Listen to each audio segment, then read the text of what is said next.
How are you all doing? Welcome to Ashes of Creation, our development update for April, our next home edition version of this. It's been an interesting ride for us. So you may hear kids hollering in the background, family walking behind us, Okay. doors opening and closing, whatever it may be, Dogs barking, cats cats dropping meowing. from the ceiling. Do you say cats on the ceiling? I thought You don't that's have what they cats on do. I yours? don't know. I'm a dog Drop guy, cats? not a cat guy. It's Yeah, true. drop cats. I But saw yeah, it in The Simpsons. Oh wait, that was a pig. there may be sounds that you Oh, will hear spider pig? from our house. So just keeping that in mind as we move forward. Um, yeah, we'll be doing all the things. So we have a lot of stuff for you all today. A whole bunch of goodies. But if you're new here and you're curious about who we are, we'll go into that first and then we'll get right into all the goodies. We have so much stuff. So today we're going to have Stephen covering our studio update. We'll go into design stuff. We actually have some really cool footage, like actual live gameplay footage. I know you thought last time was the only footage we'd have, but we have more. And then we have our character art update. We have so much art from the character team, and same with environment. We have a whole bunch of environment stuff, and you're actually going to see some of the environment art in the videos during the design portion, and then you'll get to see the screenshots as well. So it'll be very cool to see both juxtaposed. And then we just wanted to kind of give you guys a quick update. We have our new dev discussion coming up, so stay tuned for that. We were really excited to read all of your previous ones from the last one, which was what are some of your favorite things to do in online games that aren't progression related? And you all had some really interesting suggestions and things of that sort, and a lot of those things we're already doing. So that was cool to see. I think that for us, that's always nice. And then, of course, we have extended our monthly cosmetics, so just keeping that in mind. That will be June 3rd. If those days change, we'll let you know. Um, so, to kick things off, I guess, Stephen, if you want to kind of talk about who you are and then start off with the studio update. Stephen Sharif, creative director at Intrepid Studios on Ashes of Creation. Studio update is we are chugging along here in our new reality of working from home from the pandemic that all of us are having to navigate through this interruption to our lives. But I think we're doing a great job. The studio has definitely risen to the occasion. We've been doing a really productive time so far this pandemic. So I'm really excited actually the progress that the team has made in prepping the Alpha One client for our testers, our players to jump in starting in May within the next few weeks. This is going to be an interesting road towards our Alpha One that we intend to have by fall. So I know a lot of the team are very excited to start squashing bugs and getting player feedback and doing this kind of soft rollout testing for Alpha One. We Yeah, and there are might be, still I think some people are just talking about like audio syncs and stuff like that. We are working from home, so we have kind of a weird setup, so we apologize if there's any like weirdness with the stream, but hopefully it all sounds good and you can at least understand what everyone's saying. All right, go forward, Stephen. Yeah, sorry about that. But so yeah, so things are going well. We are still hiring. You may have noticed that there are hiring announcements that are made on our company's LinkedIn that the community team's been putting out. So um, that is up and running. Feel free to help us share those things. But yeah, ultimately, I think that's the extent of the studio update right now. It's really what we're Yeah. all focused on. Our onboarding has been interesting. It's got to be weird from like I think it's weird from our perspective, but it's got to be even weirder from somebody's perspective who's just Oh, starting, for right? real. Like, just not even having met in person your boss is a little weird, right? Yeah, so you're like, what's their tone? What's this like? Especially since we do use voice a lot more than like on camera stuff. So I think it's just very interesting times we live in. But in general, yeah, I think like Steven said, we've been kicking booty, working really hard. Obviously, there are some things that are just a little bit odd, like our live stream, but I think we're making It's it not odd. work. It's awesome. It's awesome that we can still do all of our work. And I think we are very fortunate. I know Stephen has talked about this in the past. We're very fortunate that we work in, in a place where we can work from home and everyone has what they need. And we've been trying to accommodate for all of those things. I know our RT's guy's been personally chatting with everybody and trying to get everyone set up. So if there's anybody who needs something specifically for their home setup, that we're making sure that they have what they need. But yeah. I noticed somebody asked if there's a position for remote janitorial work. We don't have any remote janitorial work available at this time. I like that you answered that more seriously. I know. But yeah, moving on to our next thing, because we'll just get right into handing it over to the lovely Bard here. Are you going to sing for us? Hello there. No.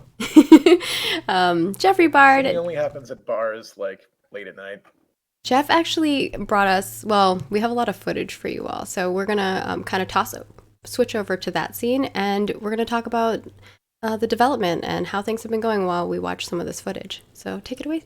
Yeah, and just so you guys know, we recorded this a little late last night. It's just a couple of dungeons. Keep in mind as you're watching this footage while we kind of chat, we're just giving this to you guys to see in the background. But as you're watching this, everything is still a work in progress. This is our first, very early part of the first alpha rollout. So you're going to see, I don't know if there's sound associated with it either, if that's going to play lightly in the background. It will lightly play in the background. Okay, cool. But you'll see things that, still need polishing. So don't consider this an end product. Just consider this a showing you guys development and stuff. Yeah, I mean, this is just kind of like our playground where we check out the systems that we've built and kind of play through and make sure that it's fun and see what we need to fix and see what things we need to change and, figure out what's fun and what's not. So that's some of our gathering right there that you just saw. But yeah, sorry, that's my daughter in the background. No, it's fine. Like that's why I gave the preface for people. I was like, there are going to be kids, there are going to be cats, there are going to be dogs. It's, Yeah, so this is like our hybrid combat system, kind of 2.0. That's certainly not our final iteration. There's stuff that needs to be fixed and stuff that needs to be changed. But you'll see that that there's a nice mix of both tab targeting and action skills happening in these fights.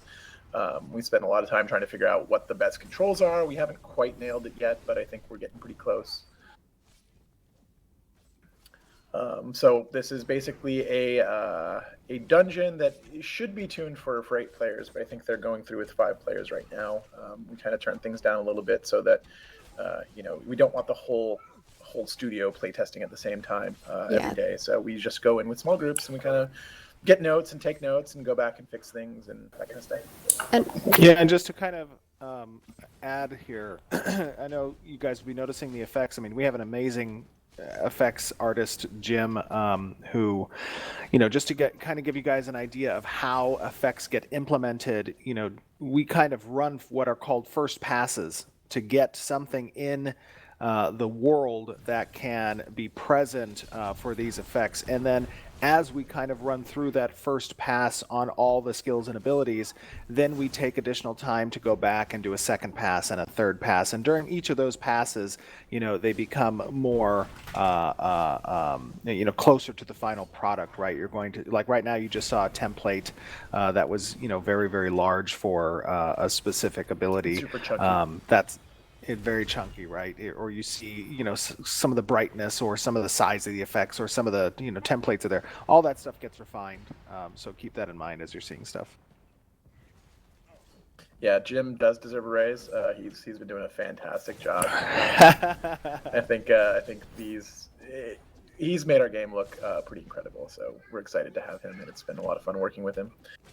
But yeah, so other things we've been working on, we've got sort of a rudimentary gathering and crafting system in. Again, it's pretty rudimentary, right? So it's just we're putting the skeleton together. So the first kind of foundational layout of those systems, tracking items, tracking resources, tracking all those things in the database. That's sort of what we've got set up now. There's some really relatively simple ways of interacting with those, but you start from the bottom and you work your way up. And for those asking if there's going to be any information about classes, yes. We have a plan to basically put out quite a few articles and video content and pieces as we move into Alpha 1. They will all be part of an Alpha 1 series that will talk about each of those things, what you can expect from Alpha 1, and the current state that they'll be in, and what kind of feedback we're looking for, and then also looking to the future. So keeping that in mind, we will have some pieces coming out. We implore you, actually, if you look at the links down right below me, if you can follow us on Ashes of Creation on Twitter, on Facebook, on YouTube, right here on Twitch, we'll be sharing a lot of cool information for you. And as we move into Alpha and as we move out of the NDA portion, we will be streaming more of that content too. So keeping that all in mind. Yeah, and this dungeon here is actually a lower level dungeon, so this is something you'd probably tackle around like level 5 or level 10. Right.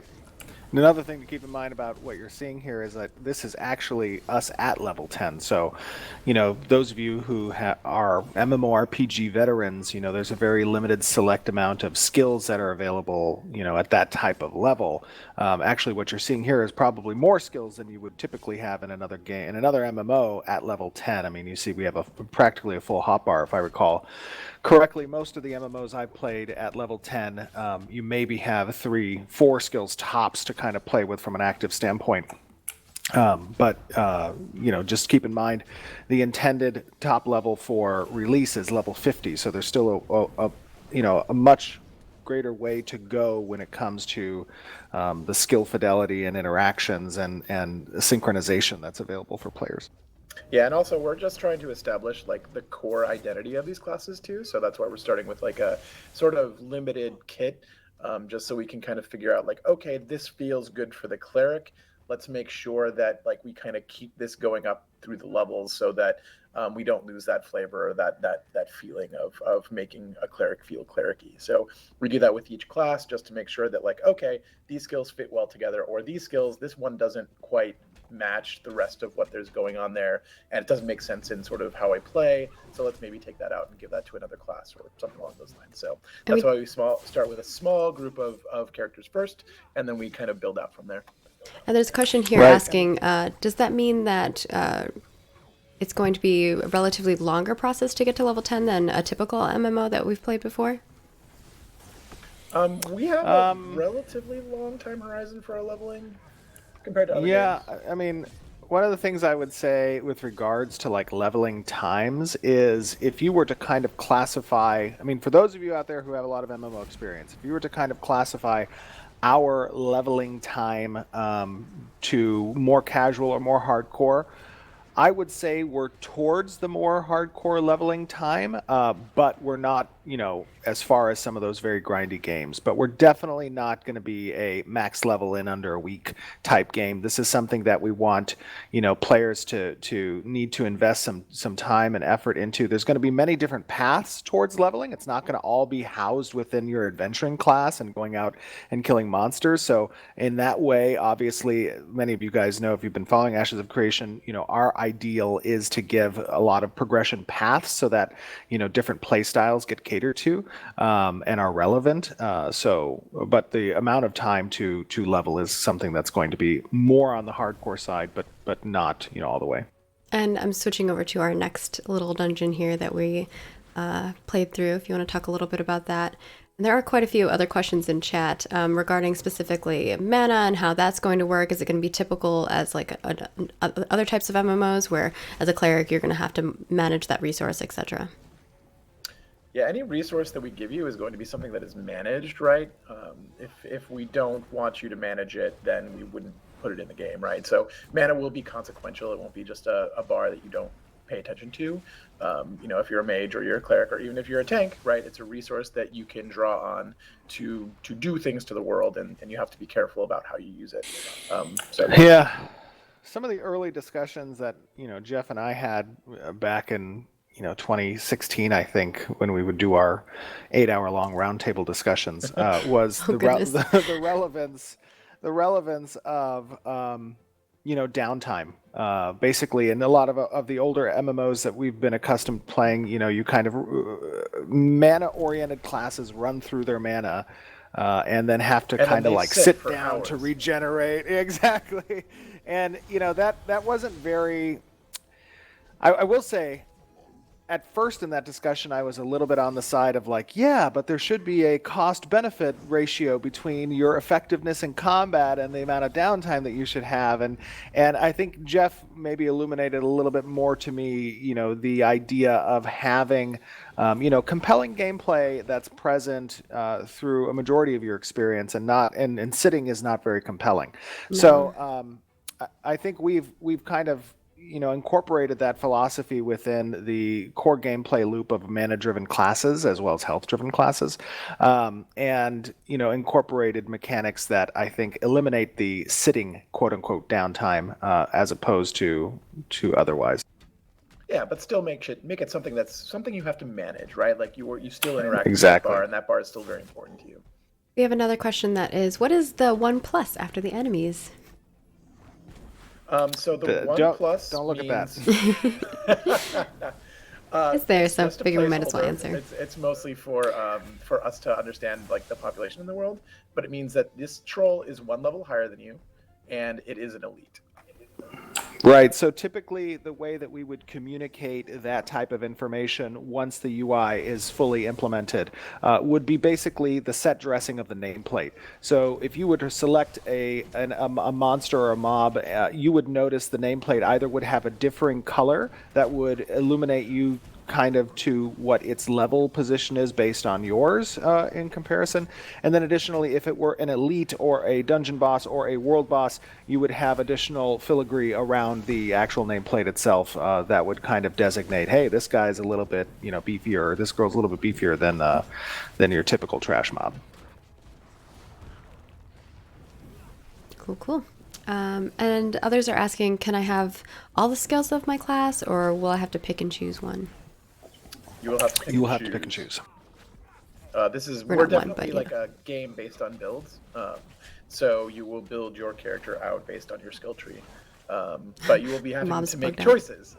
You will, by choosing something, you're giving up something else, and that's always going to be the case in Ashes of Creation. And then there's some other questions regarding, are there going to be hard CCs? Specifically, they're asking in regards to PvE.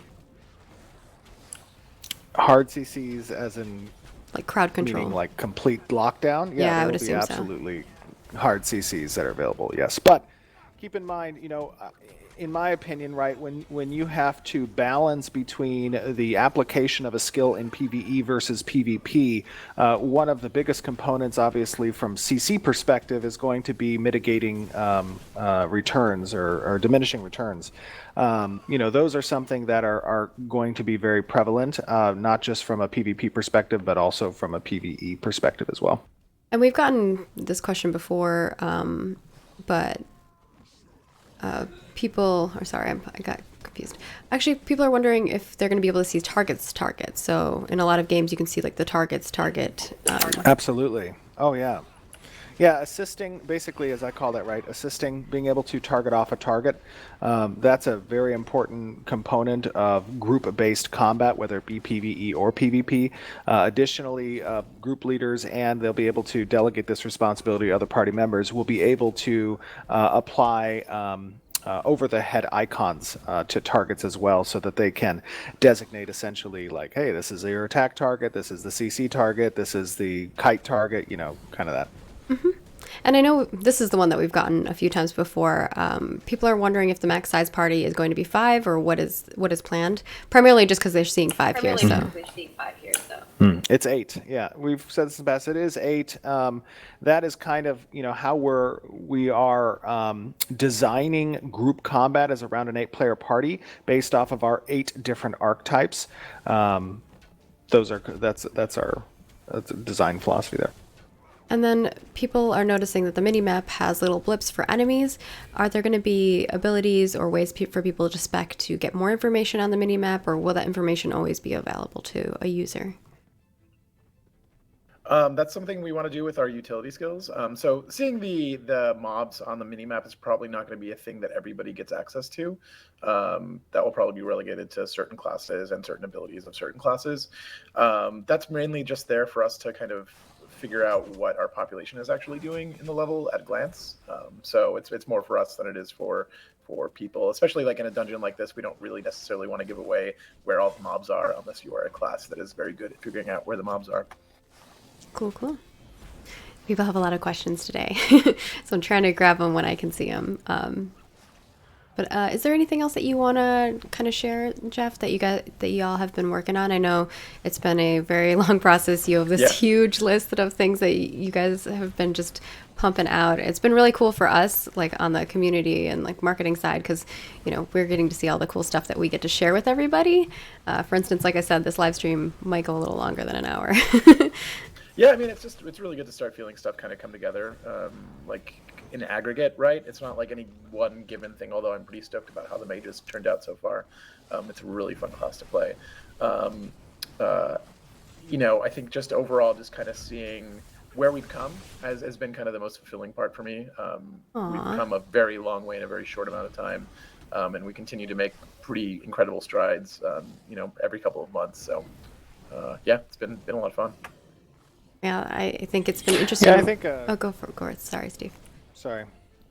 I was just going to say, I think one of the biggest communication points from, us as a studio to our community, obviously being appreciative of the support and, you guys giving feedback and participating in discussion on Discord, on forums, on Reddit, on different social channels. Those are all very important. Participating in our dev discussions, those are all very important. But, I think the most important aspect from us to you is our goal is to make sure that this game answers all of the promises, obviously, that we've made from a mechanic standpoint at launch. And additionally, most importantly, from a quality perspective, that our launch is something that is above reproach is flawless, right? You know what I mean? Like Steven expects I've a lot from us. A lot of different. I do expect a lot, but you know what? I think that we've been able to put together an amazing team that can answer that call. One of the things for me as an MMO player that I've experienced in the past is the launch day is such an important day. I mean, especially in games that have long tail type progression and player driven mechanics. Launch day is the foundation for those things. So as we go through this Alpha 1 and as we go through Alpha 2, our goal is to make sure we get it right, and that obviously might involve additional time, but we're going to keep you a part of the process every way as we continue to develop and iterate. That's the promise we've made to the community.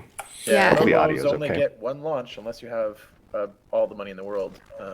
Right. We always, especially for a group that's relatively unknown, right? We're not Blizzard, we're not Activision. We have to really make sure that we put all our ducks in a row and have a really good launch. So it's really important to the whole team that we do this right. Yeah, and I think obviously we're going to move into talking about our character stuff, but I think from our perspective, we might not be always showing exactly what you want to see all the time, I think is kind of a thing that I just want to put out there, because it is a process. And obviously we're showing our development process. We're showing some of the gritty stuff.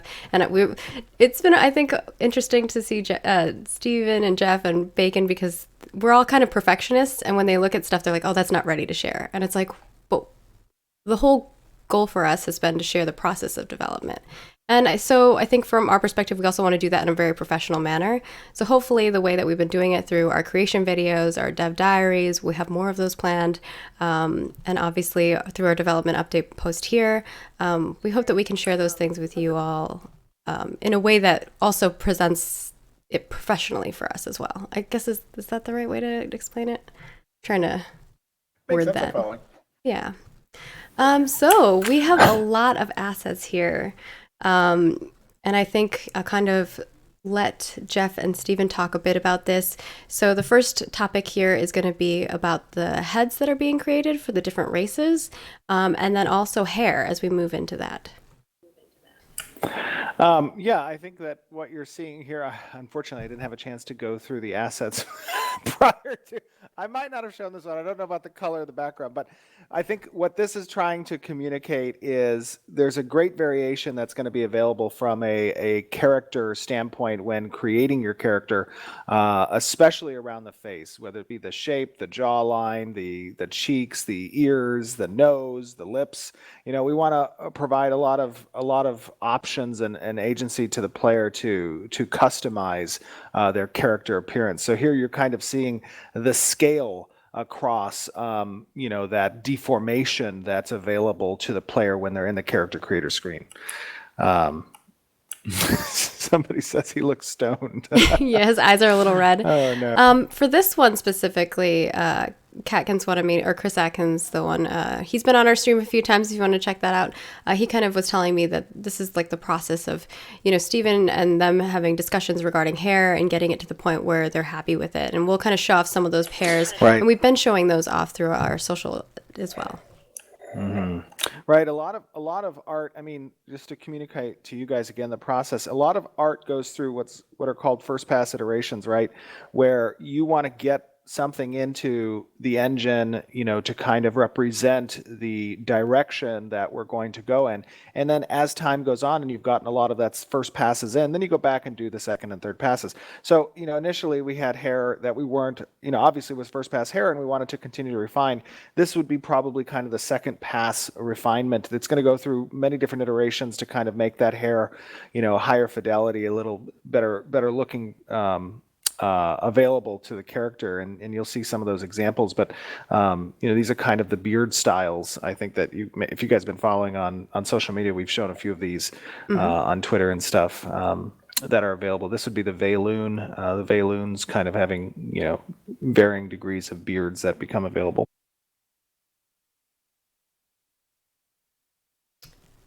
Yeah, so we've been kind of showing all of the different beards and hair types and things of that sort. So definitely stay tuned and watch us on social. We definitely share things. And then the next topic we're going to be going into is a lot of the armors that have been being worked on. And we may have shown a little bit of progress on these in the past, but now we're continually iterating on them. And I'll let Stephen and Jeff kind of talk over these as I go through them. Yeah, so I mean, just to give you guys kind of an idea on, how armors get incorporated. Obviously, because we're allowing the players to mix and match different pieces of armor, they're not just a pre-constructed one set that's going to be available. These pieces have to kind of be able to live naturally with each other as well and not look out of place when you have a lion set with a wolf set, pauldron and chest, right? They have to still look good together.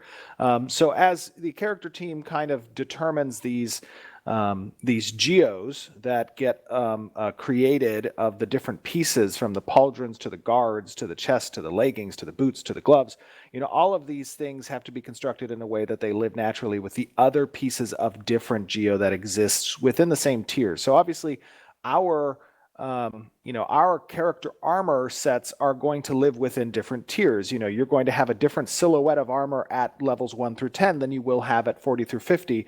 They're going to progress, get naturally more ornate, larger, different kind of presence. That's relevant not just from a visual standpoint, but also from a player threat assessment. If I see someone in the distance, I get a pretty good understanding of what I'm getting into based off of the silhouette. Is it a plate armor wear? Is it a cloth armor wear? Are they going to be level 50? Those are types of information that I can glean just from sight of a character at a distance. So the character team has been rock stars here in creating, well, rock stars in the sense of they've been stars. Let me just say they've been stars. They've been stars.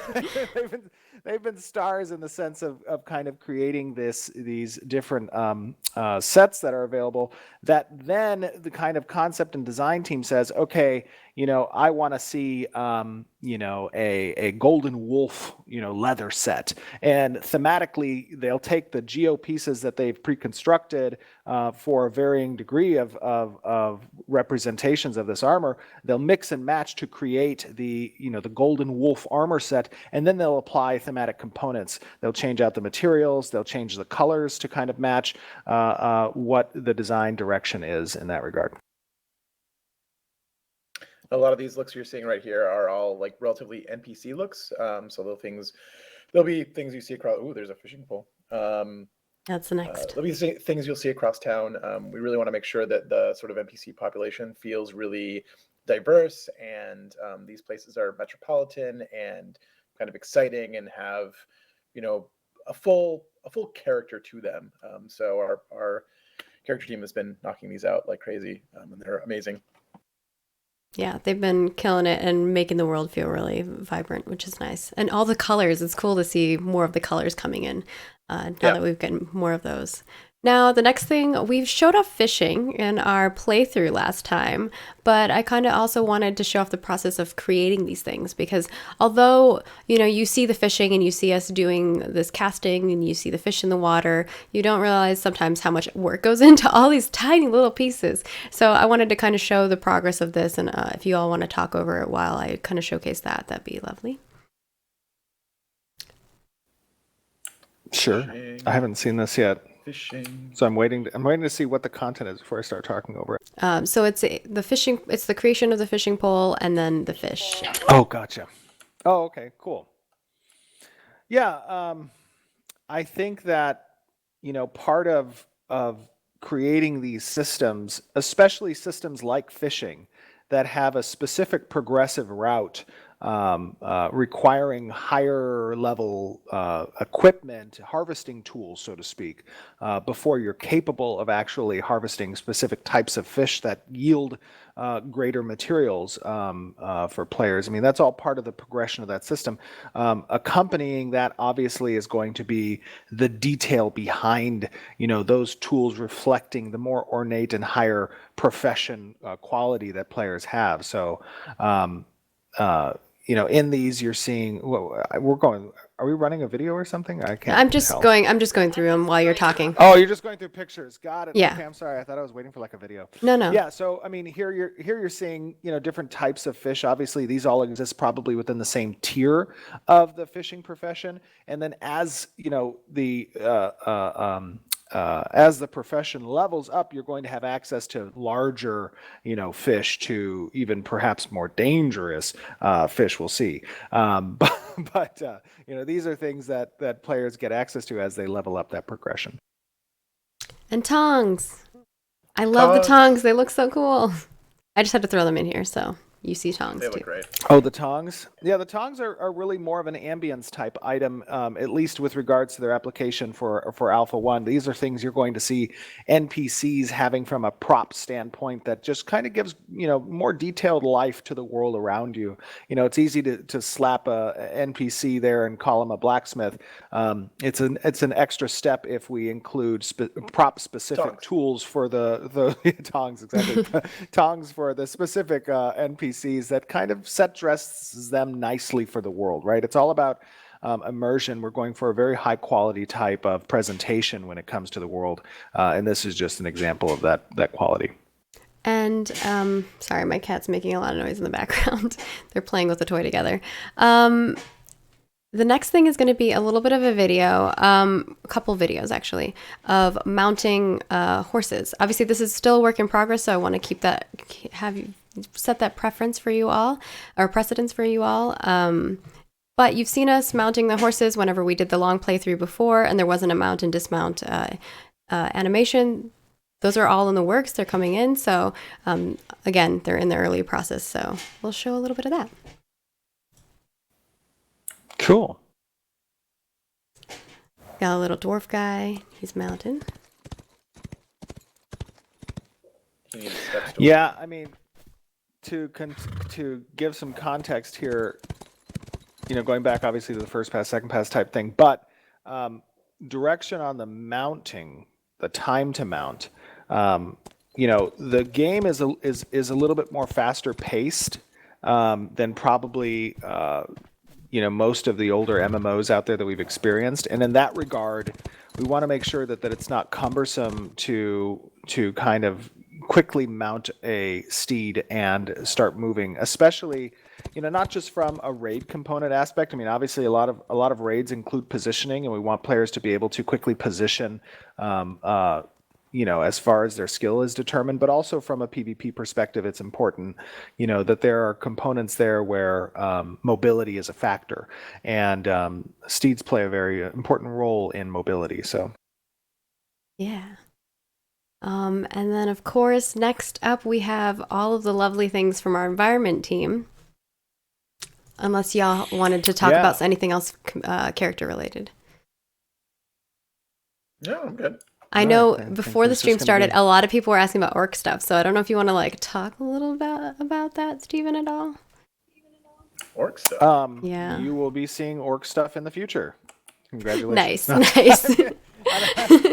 there is there's a lot of stuff we have yet to roll out, and that stuff is being worked on. We have to roll out.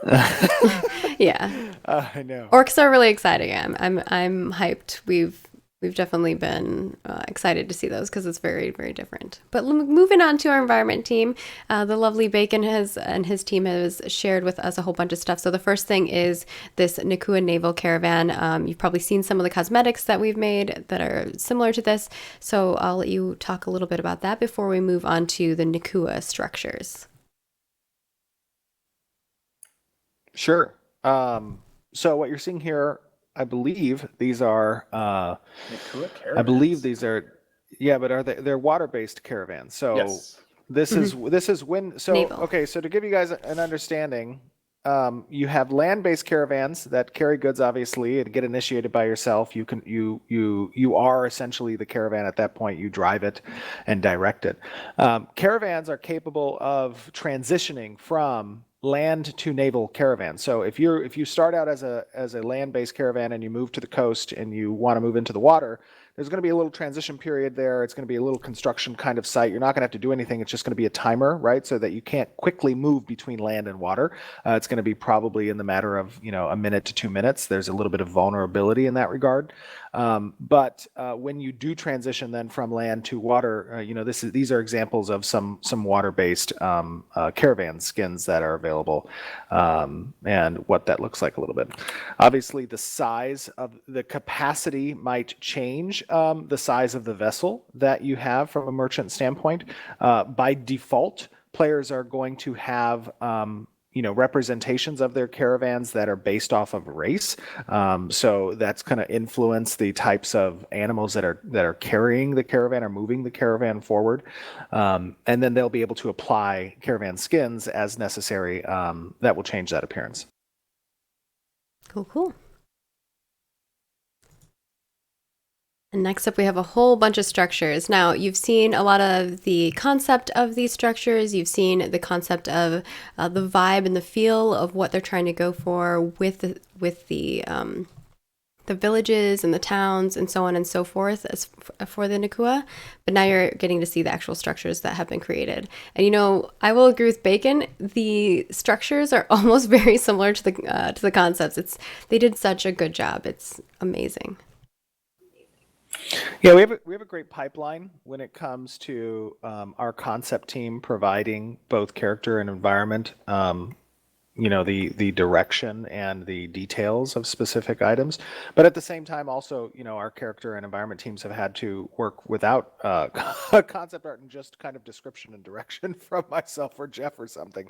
So, they pull it off amazingly well. And these specific assets were created from, I believe it was Ryan's concepting on the Nakua assets. So, all of these things go to construct the type of environment and reflect the culture of these specific races.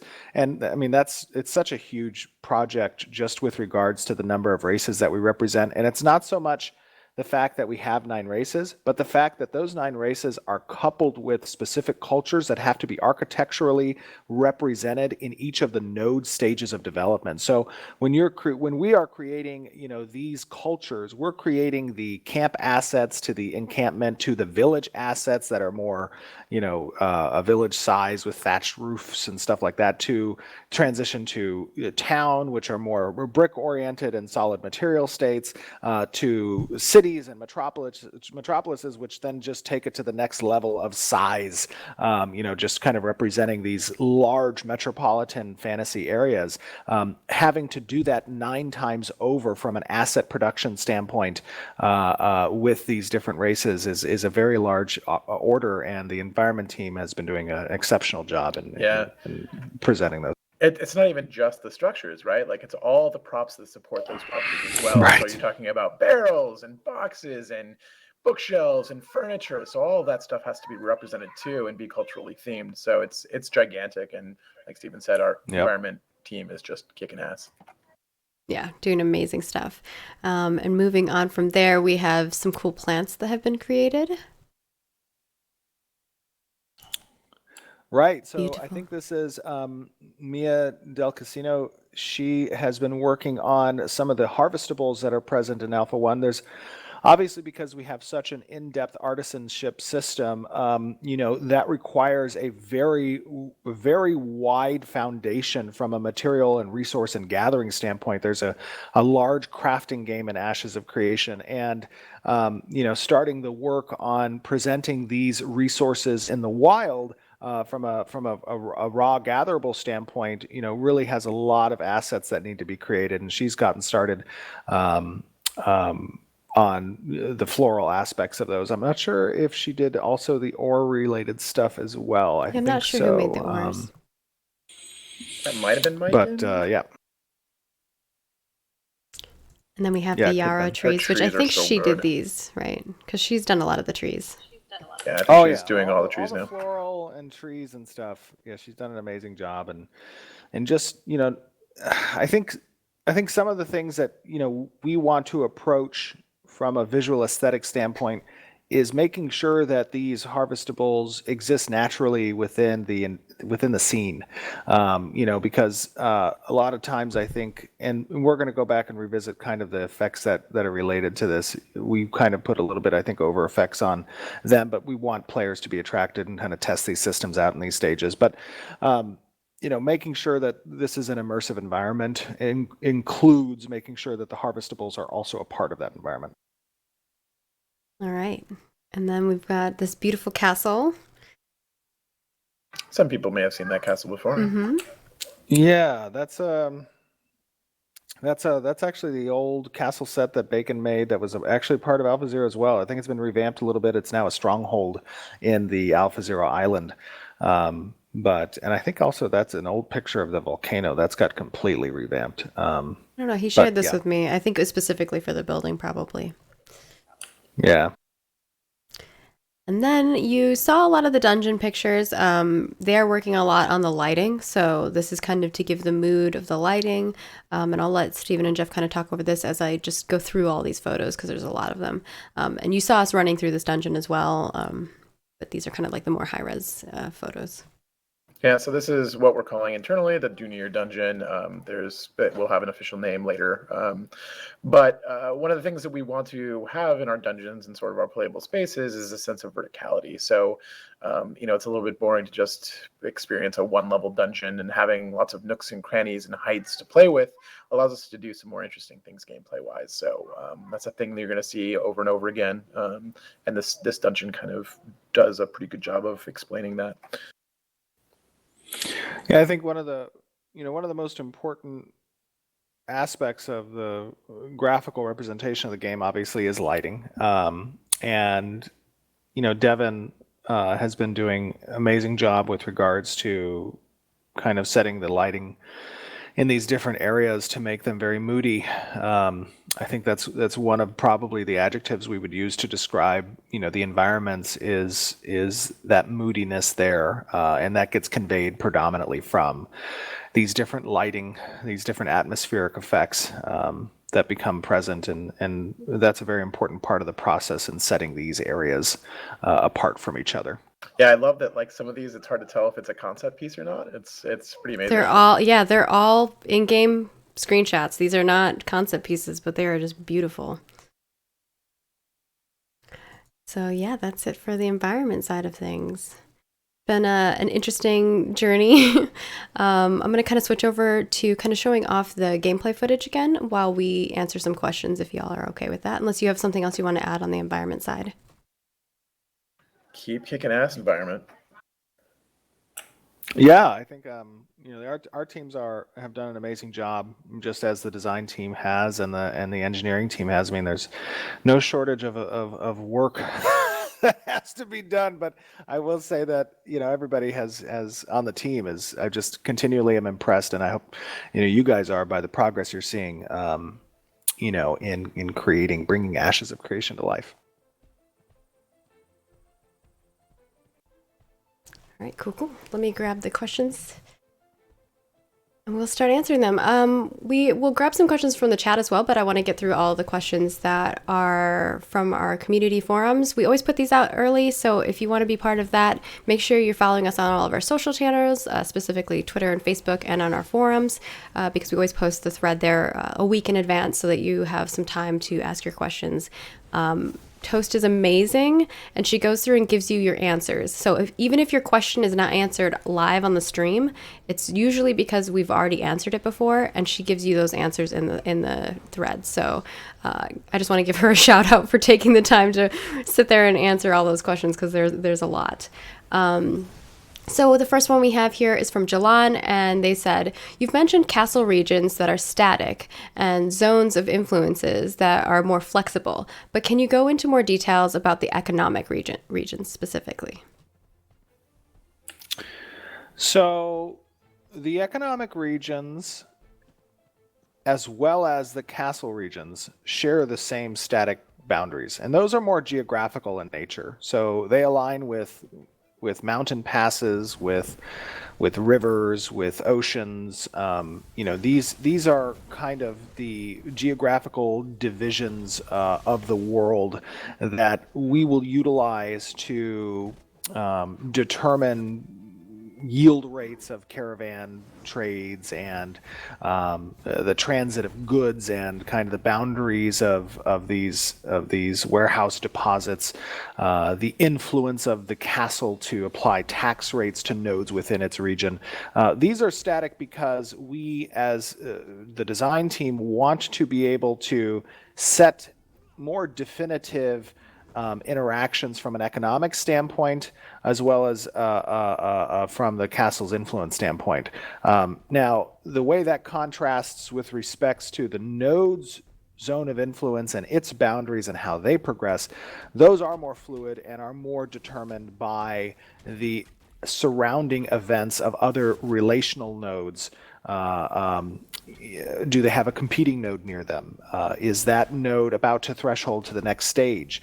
Can I take that node over? Is there a closer border to a coast? Do I have, there's a lot of different components of that algorithm. So yeah, hopefully that illuminates a little bit of the differences between the two. All right. Our next question is from Magic Man, and the question is, can we expect to see a reticle like in Apocalypse, which would be tied to mouse movement in Alpha 1, or will it be added later on? It's there right now. I don't know if these guys actually ever went into action modes. We have two modes. I think Steven did. Now. The MMO mode and then the action mode. And the action mode will bring up a reticle. Stuff that can be targeted that way will point toward the reticle, and it'll be very close to a third-person action game at that point. Or you can just press the toggle button and switch back to MMO mode, and everything kind of goes back to tap targeting. Hey, can we put the gameplay on full screen mode while we answer questions? Yeah. I know that we have beautiful faces, but they're probably tired of seeing them. No, I'm just kidding. Sure. My fuzzy face. The next question that we have is from Solarium, and the question is, will the character creator allow for elves to appear bulky and tanky to match their class, or will they be limited to more sleek, agile options as depicted in other media? So there's going to be a degree of acceptable deformation when it comes to the different races, and there's also going to be kind of body types that you can cycle between to start them at the middle of that deformation range. But generally, to ask your question, there are going to be confinements to the degree at which you may manipulate a race's a body type. You're Mins not and going to be able to maxes. turn your elf. Yeah, you're not going to be able to turn your elf into the size of a Orc. Renkai, right? Yeah. So, that's something to keep in mind. Cool, cool.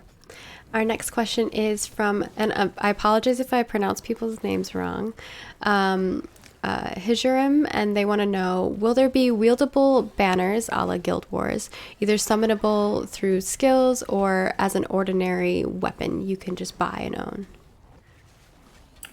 There won't be a banner that you can buy as a weapon.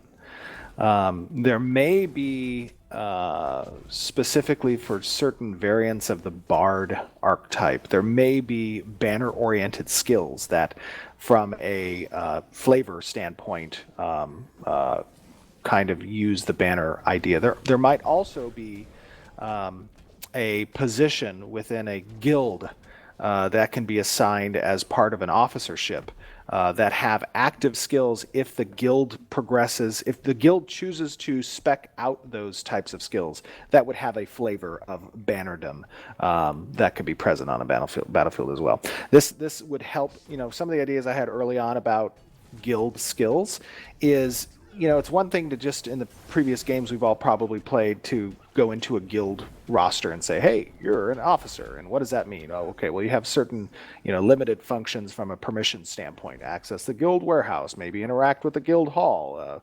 That's kind of the extent of it.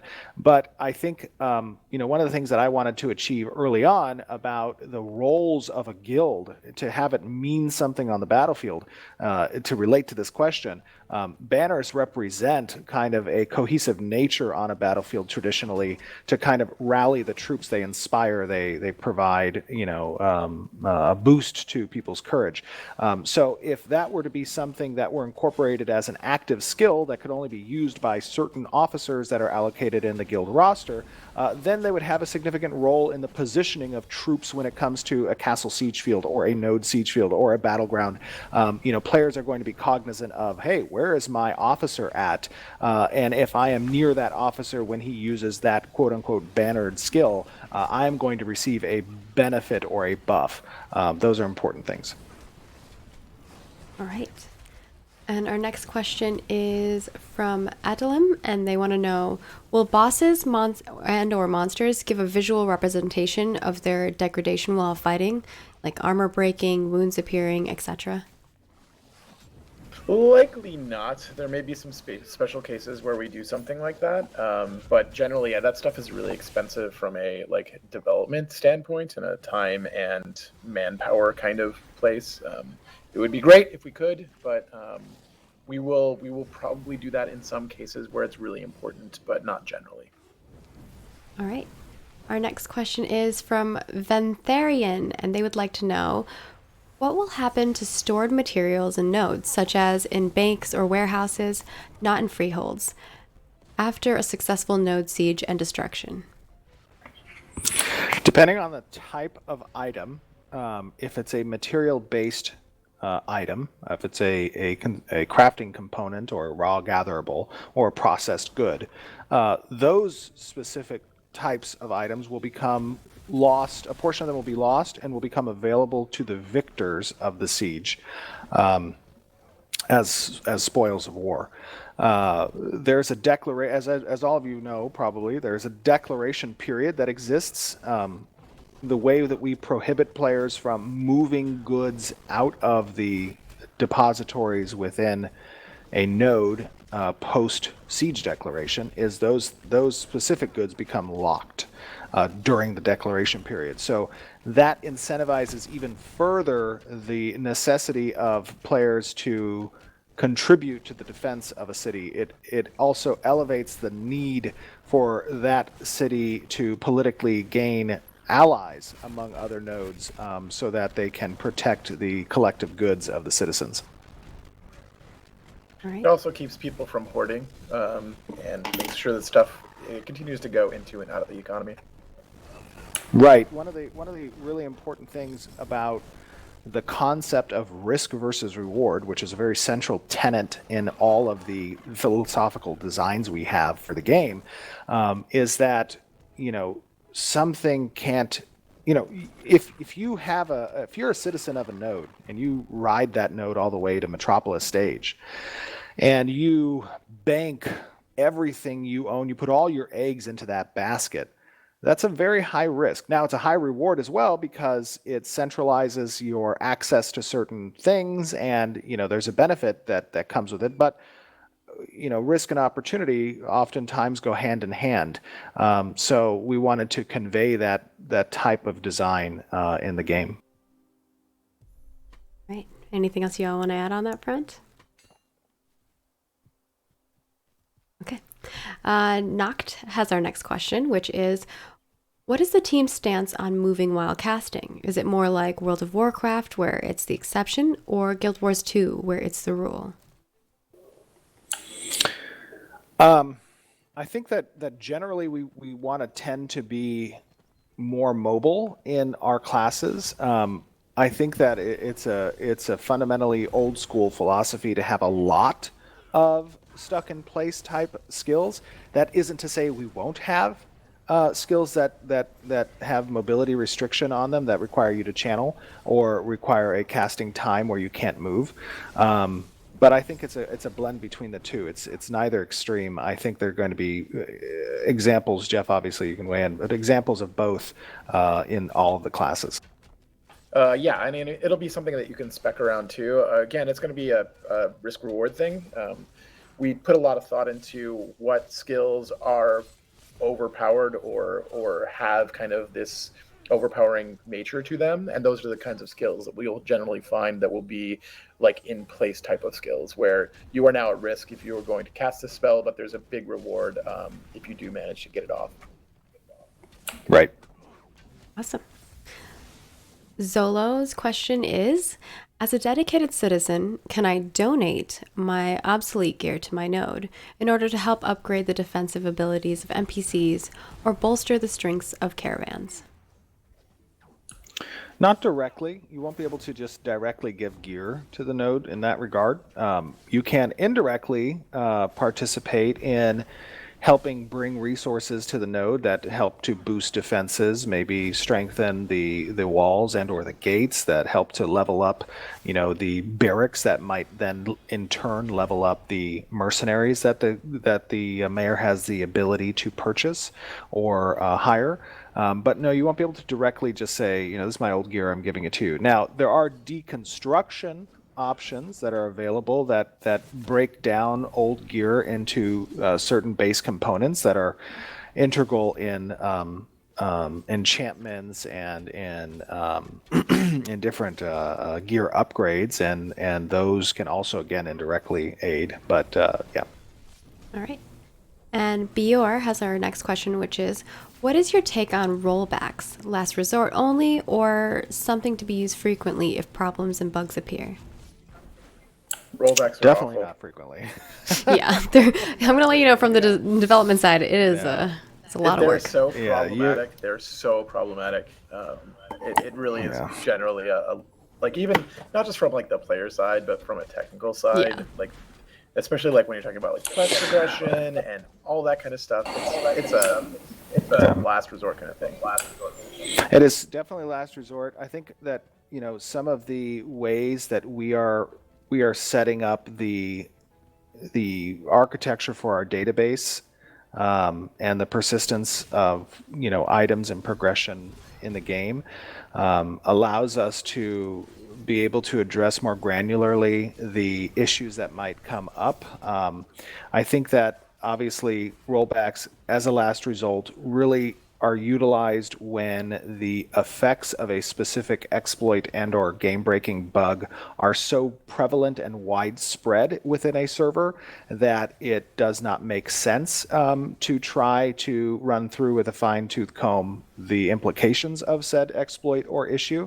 That is the scenario in which you would utilize a rollback. So it's not to say that there couldn't potentially be a problem that would force our hand to do so, but again, as Jeff said, that's a last resort. All right, moving on to the next question, which is from Grizzly Chips, which is a funny name. I like it. Will there be criminal activities for PvE content, like stealing from shops or pickpocketing NPCs? Oh, absolutely. There will be a whole host of cool and fun interactions that relate to the storylines either of specific organizations or quests or kind of fun skullduggery that occurs in those things, right, Jeff? Skullduggery is like my favorite word. I love that word. Yeah, it's a really fun word. But yeah, you'll probably see it more as like quest related kind of skullduggery rather than like open Skyrim style, like I'm going to go pickpocket everybody in this town, right, kind of thing. But there will be definitely aspects to that, especially related to the organization that you're a part of. I also like the word spelunking. It's just fun to say. It is a fun word. Well, you can see in the game, I think we're spelunking right now, sort of. True, right? we kind of are, yeah. It's like a mine shaft. I like when we went around the corner, I was like, I think it's this way. Bob's Your Uncle has our next question, which is, how big can we expect the group mounts unlocked through the Kickstarter stretch goals to be? Rhino, elephant-sized, perhaps? Elephant size is probably right. Yeah, I would say. I think that even specifically with regards to some of the group mounts that we had displayed from the Kickstarter rewards, they were elephant-sized. In fact, I think they were larger, maybe a little larger than elephant-sized. But yeah, probably some that are even bigger than that.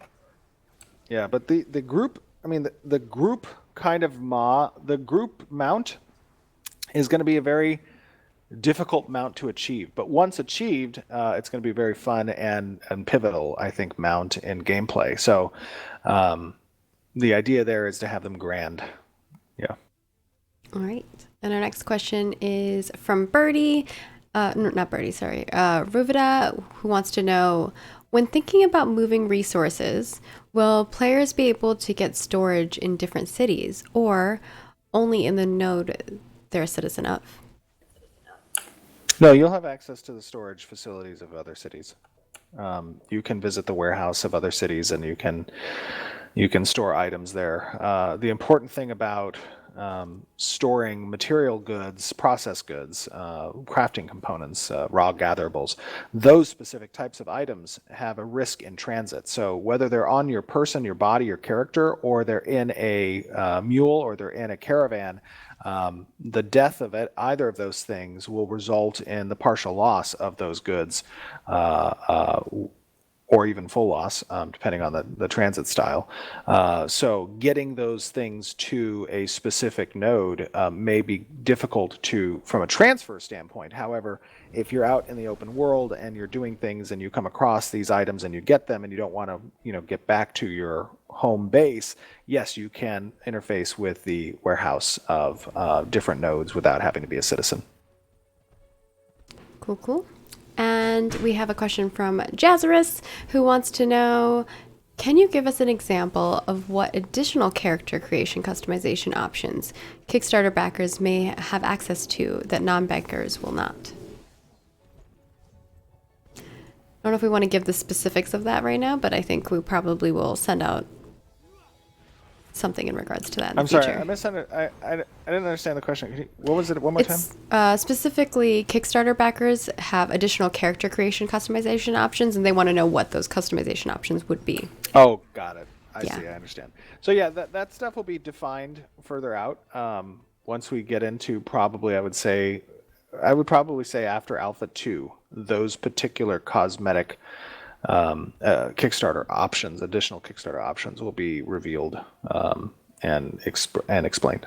Yeah, and if you are a Kickstarter backer who has a reward that is specific, like a statue or things of those sorts, we will give you information far in advance. You'll get an email, you'll get notifications that those emails went out, things of that sort. And for the ones that we need information back from you we'll be gathering that information in advances, of course, because we would need your side of the thing before we can make the things. So keeping that all in mind, we will let you know. Our next questions are from our Russian team.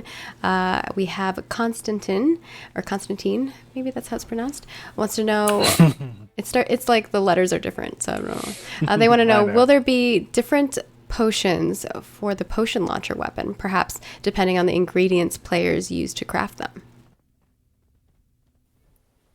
Yeah, I think not so much I don't think it would be ingredient based. It would be, I think, enhancement based. So I think, like, if the potion launcher does indeed make a debut within Ashes of Creation, the MMORPG, in that scenario, it would be obviously a ranged weapon, but it would be one where you could perhaps augment the types of potions and or damage that's done based on the enhancements that the weapon receives. Great. And then Vladimir would like to ask, will it be possible to rent a game server to create a world with personal settings? Very interesting. Oh, Vladimir. That's a good question. No, it would not be possible to rent a private game server to test things. No.